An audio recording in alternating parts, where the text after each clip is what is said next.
flood control ni Bongbong Marcos, etc., etc. Ayan ho. Ngayon, ito ang nabibisto po ng mga vloggers. Sabi dito ni Benji Contreras, mga kababayan, flood control structure sa bayan ni Chavit Singson ang Narbacan, Ilocos Sur. Masasabing substandard ang pagkagawa dahil nasira ng malakas na agos, no? Ng tubig baha. Kung sumunod sa espesifikasyon ang gumawa ng flood control structure na ito, hindi ito basta-basta masisira ng malakas na agos ng tubig baha. Totoo naman para saan ba kasi yung flood control? Di ba para sa tubig baha? Para kontrolin at para igawi kung saan ang daloy nung baha tapos masisira dahil sa baha.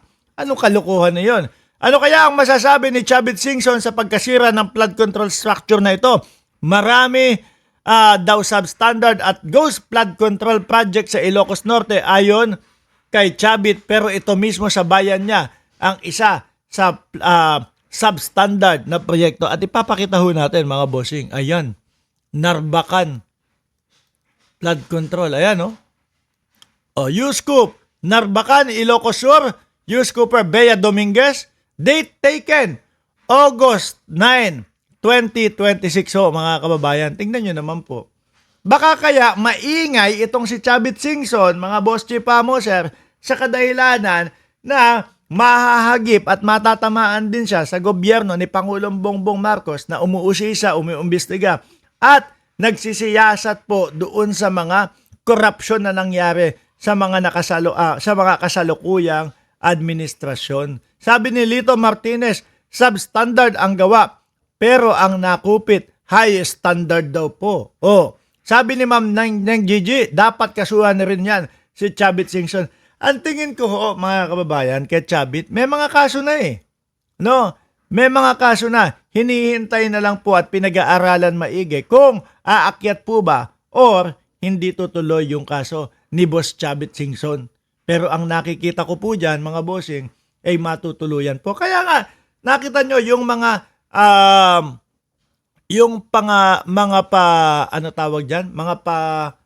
parali-rali ho nila, mga kababayan. Yung mga parali-rali ho nila, mga boss chief Moser, kung maalala nyo po, di ba? Laging present po si Chavit Singson sa mga rally nila. Baka siya nagpopondo. Baka siya sa kanya din galing yung mga hakot. Kung makikita niyo po yung mga rally, mga bossing, chief Moser, bumabalandra po doon yung mga bus ni Chavit Singson na may malaking pagmumukha niya.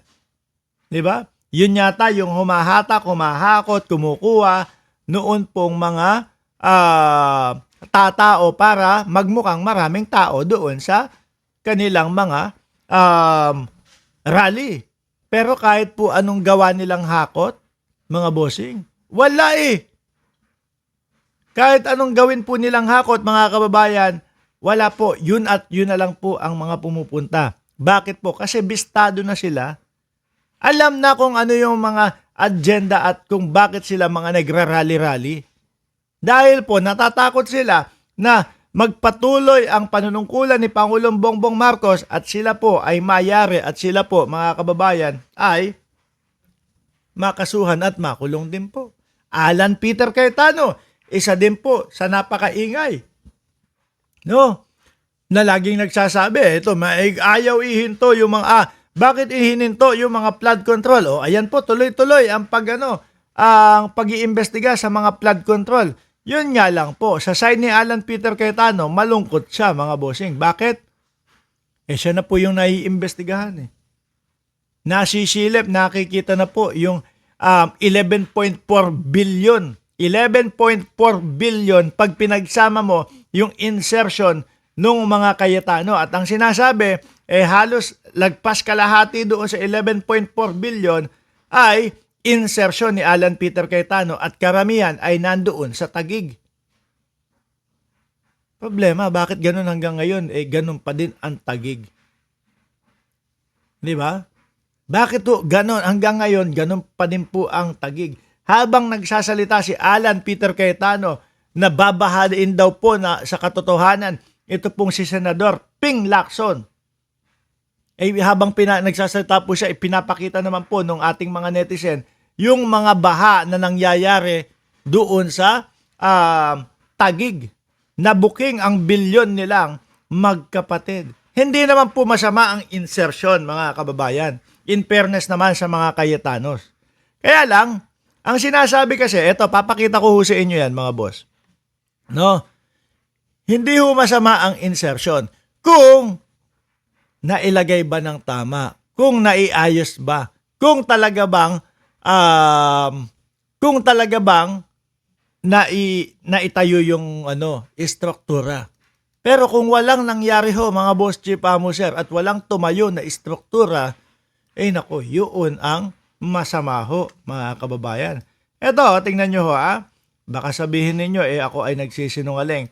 Galing po kay Senator Lacson. Lacson, Pia Cayetano had 4.7 billion budget insertion in 2025.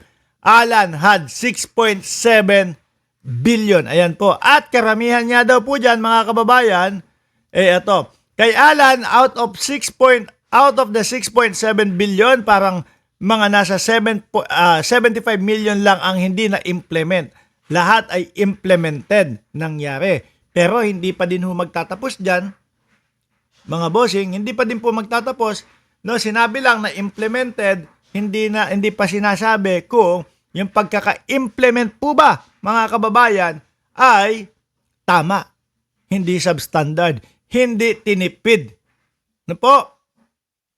Lalo na pag chinek yung mga bakal niyan, pag chinek kung gaano kakapal yung pagsemento dyan, kung sinunod ba yung mga tamang mga materyales, dyan ho makikita yan, mga bossing. Kay Alan, out of 6.7 billion, parang mga nasa 75 million lang ang hindi na-implement. Lahat implemented. Karamihan dyan sa Taguig. Karamihan dyan sa Taguig. So, eto na naman, yung kupal na hindi Ito, ang dalas sa channel natin, Kapag ka naman tinanong tayo, sinasagot naman natin yung mga DDS, kagaya nitong si Kit Hearns na kupal. No? Sinasagot natin. Pag tayo na ang nagtanong sa kanya, wala na, ayaw na sumagot. Kaya dyan, hindi na natin babasahin yung kakupalan mo dyan. Eto, mga kababayan, karamihan nasa Taguig daw po. Ngayon, kung titignan nyo po, etong baha nila sa Taguig, mga boss chief sir. Asan ba yun? Gusto ko yung sige, yung kay Peter Cayetano na lang. Although maliit po yung itsura, pero mas habang nagsasalita si Petra ay mas okay po na ipinapakita yung baha nila